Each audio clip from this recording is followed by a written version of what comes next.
Hi friends, പുതിയൊരു വീഡിയോയിലേക്ക് എല്ലാവർക്കും സ്വാഗതം. അങ്ങനെ രാധയുടെ വീട്ടിൽ രാധയുടെ അമ്മ പാത്രങ്ങളൊക്കെ എറിഞ്ഞിട്ട് പൊട്ടിക്കുകയാണ് കേട്ടോ, ദേഷ്യം കൊണ്ട്. രാധയാണെന്നുണ്ടെങ്കിൽ വന്നിട്ട് കുറച്ച് കാശൊക്കെ ഇങ്ങനെ എണ്ണി നോക്കുന്നുണ്ട്.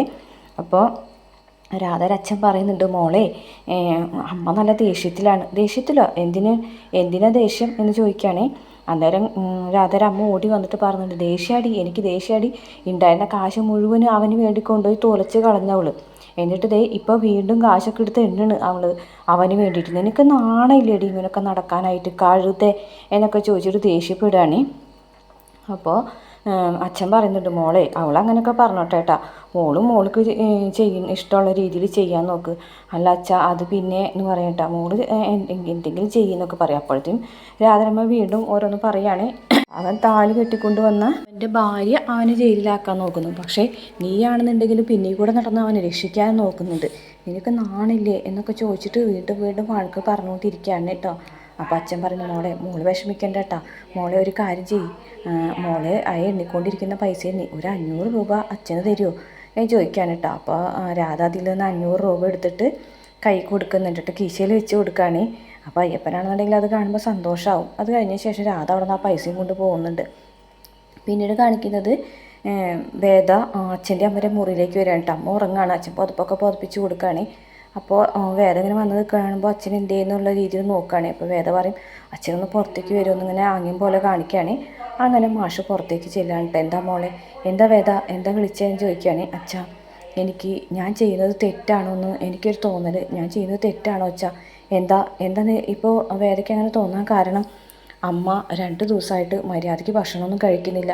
ശ്രീജിയെടുത്ത് എന്തെങ്കിലും നിർബന്ധിച്ചാൽ മാത്രം 2 വറ്റ് തിന്നാലായി. എല്ലാവരും ഞാൻ ചെയ്യുന്നത് തെറ്റാണെന്നുള്ള രീതിയിലാണ് പറയുന്നത്. ഇങ്ങനെ അമ്മ ഇങ്ങനെ പട്ടിണി കിടന്ന് എന്തെങ്കിലും വയ്യായി വന്നിട്ടുണ്ടെങ്കിൽ അതിനെല്ലാവരും കൂടി എന്നെയല്ലേ കുറ്റപ്പെടുത്തുള്ളൂ അച്ഛാ എന്നൊക്കെ ചോദിക്കുകയാണേ. അപ്പോൾ അച്ഛൻ പറയുന്നു, മോൾ എന്തിനിങ്ങനെ ടെൻഷൻ അടിക്കുന്നത്? അപ്പോൾ വേദ പറയുന്നുണ്ട്, അല്ല അച്ഛാ, ഞാനിങ്ങനെയൊക്കെ ചെയ്യുമ്പോൾ അത് വേറെ ഏതെങ്കിലും രീതിയിലായിത്തീരുമോ? ഇനിയിപ്പോൾ വിക്രത്തിനെ ജയിലിലാക്കി കഴിഞ്ഞാൽ വേറെ എന്തെങ്കിലും പ്രശ്നമൊക്കെ പറ്റുമോ? അല്ല, ഇനിയിപ്പോൾ ജയിലിൽ കഴിഞ്ഞ് അയാൾ മരിച്ച് എങ്ങാനും പോകുമോ മോളെ എന്ന് ചോദിക്കാൻ കേട്ടോ അച്ഛൻ. അങ്ങനെ തോന്നുന്നില്ല, കാരണം അയാൾക്ക് വലിയ മാറ്റം ഉണ്ടെന്നാണ് ഞാൻ അറിഞ്ഞതെന്ന് പറയും. അങ്ങനെയാണെന്നുണ്ടെങ്കിൽ മോള് പേടിക്കൊന്നും വേണ്ട എന്ന് പറയും. അപ്പോൾ അച്ഛൻ പറഞ്ഞിട്ടുണ്ടേ, അത് എൻ്റെ രീതികൾ ചൊല്ലിക്കൂട് തള്ളിക്കളാന്നുള്ള രീതിയിലാണ് ഞാൻ ഇത്രയും നാൾ വിശ്വസിച്ചിരുന്നത്. അതുകൊണ്ടാണ് ഞാൻ അവൻ്റെ കാര്യത്തിലൊന്നും ഇടപെടാതെ. പക്ഷേ മോൾക്ക് വേറെ പല രീതിയിൽ കൂടെയും അവനെ രക്ഷിക്കാൻ കഴിയുമെന്ന് ഇപ്പോഴാണ് എനിക്ക് മനസ്സിലായത്. അത് സാറില്ല അച്ഛാ, ജയിലിൽ കൗൺസിലിംഗ് ഒക്കെ ഉണ്ട്, അതുവഴി നമുക്ക് രക്ഷപ്പെടുത്താം എന്ന് പറയാനായിട്ട് വിക്രമിനെ. അപ്പോൾ പറഞ്ഞു, മോള് ചെയ്യുന്ന രീതികളാണ് ശരി, മോളാണ് ഈ രീതികളൊക്കെ എന്നെ പഠിപ്പിച്ചത്, നീ ചെയ്യുന്നത് തന്നെയാണ് ശരി എന്നൊക്കെ പറയുകയാണേ. അതിനുശേഷം പിന്നീട് കാണിക്കുന്നത് വിക്രമിനെ ഒരു പോലീസുകാരൻ പുറത്തേക്ക് കൊണ്ടുവരാൻ കേട്ടോ. അപ്പോൾ CI അടുത്ത് വരുമ്പോൾ വിക്രം ചോദിക്കുന്ന, സബ് ജയിലിൽ കഴിയുന്ന പ്രതിയെ, വിചാരണ നേരിടുന്ന ഒരു പ്രതിയെ എന്തിനാണ് രാത്രി പുറത്തേക്ക് കൊണ്ടുവന്നത്? അതൊക്കെയുണ്ട്, നിന്നോട് എനിക്ക് ഒരു കാര്യം പറയാനുണ്ട്. അല്ല, എനിക്കറിയേണ്ട ആഗ്രഹമുണ്ട്, അത് എനിക്കറിയാനുള്ള അവകാശമുണ്ട്. എന്നെ എവിടേക്കാണ് കൊണ്ടുപോകുന്നത് അതൊക്കെ പറയാമെന്ന് പറഞ്ഞിട്ട് വിക്രമിനെ വേറൊരു സ്ഥലത്തേക്ക് കൊണ്ടുപോവുകയാണ്. എന്നിട്ട് മാറ്റി നിർത്താണ്. എന്നിട്ട് പറഞ്ഞിട്ടുണ്ട്, അതെ, എന്തായാലും വിചാരണ അതൊക്കെ അവിടെ നടന്നോട്ടെ, നീ വേണമെങ്കിൽ എവിടെയെങ്കിലും ഓടി രക്ഷപ്പെട്ടു എന്ന് പറയാം കേട്ടോ. വിക്രം ചിരിക്കുകയാണ് അത് കേട്ടിട്ട്. എൻ്റെ ഓടി രക്ഷപ്പെടുന്നതിൽ വെടിവെച്ച് വീഴ്ത്താനാണോ, എൻകൗണ്ടർ ആണോ സാറേ എന്ന് ചോദിക്കാനായിട്ട്. അതെ, അത് തന്നെയാണ് എന്ന് പറയാം കേട്ടോ. ഞാനിപ്പോൾ ഇതിൽ നിന്ന് മാറൂല സാറേ, അതുകൊണ്ട് ഓടിച്ചിട്ട് എന്നെ വെടിവെച്ച് കൊല്ലാമെന്നൊന്നും നിങ്ങൾ വിചാരിക്കേണ്ട, ഇപ്പോൾ ഇവിടെ വെച്ച് വേണമെങ്കിൽ വെടിവെച്ചോളാൻ പറയാണ്. അന്നേരം CI പോയിട്ടൊരു വാളെടുത്തിട്ട് വിക്രമിൻ്റെ കയ്യിൽ കൊടുക്കുകയാണ്. എന്നിട്ട് CI ആണെന്നുണ്ടെങ്കിൽ വിക്രമിൻ്റെ കയ്യിൽ ഒരു വാളിരിക്കുന്ന സമയത്ത് വെടി വയ്ക്കാനുണ്ട്. അപ്പോൾ ബാക്കിൽ നിന്നൊരു പോലീസുകാരിങ്ങനെ വീഡിയോ എടുക്കുന്നതൊക്കെ ആയിട്ട് കാണിക്കുന്നുണ്ട്. അങ്ങനെ വിക്രമിനെ 2-3 തവണ വെടി വെച്ച് വിക്രം ഇങ്ങനെ താഴത്തേക്ക് മലന്നടിച്ച് വീഴുന്നത് കാണിക്കുന്നുണ്ട് കേട്ടോ. കമലാമ്മ കണ്ട ഒരു സ്വപ്നമാണ്. അതേ കമലാമ്മ ഉറക്കത്തിൽ നിന്ന് ചാടി ഞെട്ടി എഴുന്നേൽക്കാണ് കേട്ടോ. മോനെ വിക്രം എന്ന് പറഞ്ഞിട്ട് ഞെട്ടി എഴുന്നേൽക്കാണ്. കമലാമ്മയുടെ കരച്ചിൽ കേട്ടിട്ട് മാഷും എഴുന്നേൽക്കാണ് കേട്ടോ. എന്നിട്ട് എന്താ കമല, എന്താ കാര്യം? അയ്യോ, എൻ്റെ മോൻ അവിടെ മാഷെ, അവരുടെ മോൻ അവരെന്തെങ്കിലും ചെയ്യുമോ? ഇല്ല കമല, അങ്ങനെയൊന്നും ചെയ്യൂല. ഇല്ല, എനിക്ക് വിശ്വാസമില്ല, എൻ്റെ മോൻ അവർ എന്തെങ്കിലും ചെയ്യും. പത്രത്തിലൊക്കെ കണ്ടിട്ടില്ലേ ഓരോന്നൊക്കെ ചെയ്ത് പോലീസുകാർ പ്രതികളെ ഇല്ലാതാക്കുന്നത്? അങ്ങനെയൊന്നും ചെയ്യൂല കമല, അവൻ സബ് ജയിലിലല്ലേ. ഇത് MLAയുടെ മോനെയാണ് അവൻ ആക്രമിച്ചിട്ടുള്ളത്. അതുകൊണ്ട് അവനെതിരെ ആരെങ്കിലും എന്തെങ്കിലും ചെയ്തിട്ടുണ്ടെങ്കിൽ അത് വലിയ വാർത്തയാവും. അതുകൊണ്ട് സബ് ജയിലിൽ അവനൊന്നും സംഭവിക്കില്ല. നിങ്ങളെന്തൊരു അച്ഛനാണ് പറയാണ് കേട്ടോ. നിങ്ങൾ ഇങ്ങനെയൊക്കെയാണോ സംസാരിക്കുന്നത്? അവനെക്കുറിച്ച് നിങ്ങൾക്ക് ഒരു ടെൻഷനും ഇല്ലേ എന്നൊക്കെ ചോദിച്ച് വിഷമിക്കുകയാണ് കേട്ടോ.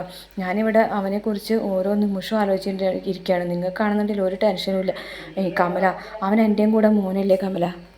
അവൻ എന്തെങ്കിലും പറ്റുന്നത് എനിക്ക് സഹിക്കുമോ എന്നൊക്കെ മാഷ് ചോദിക്കുന്നുണ്ട്. അത് പിന്നെ വേദയോട് നിനക്ക് ദേഷ്യമാണെന്ന് എനിക്കറിയാം. പക്ഷേ വേദ ഇത് ചെയ്യുന്നതിൻ്റെ പിന്നിലെ കാര്യം എന്ന് പറയാൻ വേണ്ട, അവളെക്കുറിച്ച് ഒരു അക്ഷരം പറഞ്ഞു പോകരുത്. എനിക്ക് അവളോട് ഒരു അക്ഷരം പറയാനോ കേൾക്കാനോ ഇല്ല. മാഷ് ഇപ്പോൾ അവളുടെ കൂടെയാണല്ലോ. ശത്രുവിൻ്റെ ശത്രു മിത്രം എന്നാണല്ലോ പറയുക എന്ന് പറയട്ടെ. ശത്രുവോ? എൻ്റെ മകൻ ഞാൻ ശത്രുവായിട്ടാണ് കാണുന്നതാണോ നീ വിചാരിച്ചിരിക്കുന്നത്? എൻ്റെ മക്കളിൽ ഏറ്റവും കൂടുതൽ ഞാൻ അവനെ സ്നേഹിച്ചിട്ടുണ്ടെന്ന് നിനക്ക് നന്നായിട്ട് അറിയാം. നീ തന്നെ ഇങ്ങനെ പറയണം. എന്തായാലും നീ എങ്ങനെ ചിന്തിക്കുന്നതിൽ എനിക്കതിനെക്കുറിച്ചൊന്നും പറയാനില്ല. പക്ഷേ അവനൊരാപത്ത് സംഭവിക്കില്ല. അവനൊരാപത്ത് സംഭവിക്കാതിരിക്കണമെന്നുണ്ടെങ്കിൽ അവൻ ഇവിടെ എൻ്റെ അടുത്ത് വരണം. എൻ്റെ അടുത്ത് ഒരു ആപത്തും കൂടാതെ അവൻ ജയിലിൽ നിന്ന് ഇറങ്ങി വരണം. എങ്കിൽ മാത്രമേ എനിക്ക് മനസ്സമാധാനം ഉണ്ടാവുള്ളൂ എന്നൊക്കെ കമലമ്മ പറയാണ് കേട്ടോ. നിങ്ങൾ മനുഷ്യപ്പറ്റില്ലാത്ത ഒരാളാണ്. നിങ്ങൾ മനുഷ്യനാണോ? മകനെക്കുറിച്ച് ഒരു ചിന്തയും ഒരു വേവലാതിയും നിങ്ങൾക്കില്ലല്ലോ എന്നൊക്കെ ഇങ്ങനെ പറയാണ് കേട്ടോ. അപ്പോൾ അവൻ എന്തായാലും കുറച്ച് നാൾ ജയിലിൽ കിടന്നതല്ലേ, എന്നിട്ട് തിരിച്ചു വന്നിട്ട് അവൻ നന്നായോ? ഇല്ലല്ലോ. ഇനിയും കുറച്ച് നാൾ ജയിലിൽ കിടക്കട്ടെ, അപ്പോൾ നമുക്ക് നോക്കാം എന്നൊക്കെ പറയട്ടെ. ഇനിയും ജയിലിൽ കിടക്കാൻ?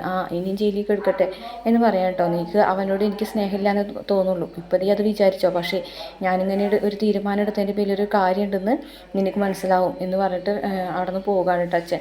പിന്നീട് കാണിക്കുന്നത് പിറ്റേ ദിവസം രാവിലെ തന്നെ വിക്രമിൻ്റെ കേസിൻ്റെ വിചാരണയ്ക്ക് വേണ്ടിയിട്ട് പോവുകയാണ്. ഇന്നാണ് വിക്രമിൻ്റെ കേസെന്ന് മുത്തശ്ശി ചോദിക്കുകയാണ്. അന്നേരം അതെ എന്ന് പറയാം കേട്ടോ. അപ്പോൾ മുത്തശ്ശി പറഞ്ഞിട്ട് കാര്യങ്ങളൊക്കെ തീരുമാനിച്ച് ഉറപ്പിച്ചിട്ടുണ്ടാവുമല്ലേ എന്ന് പറയാം കേട്ടോ.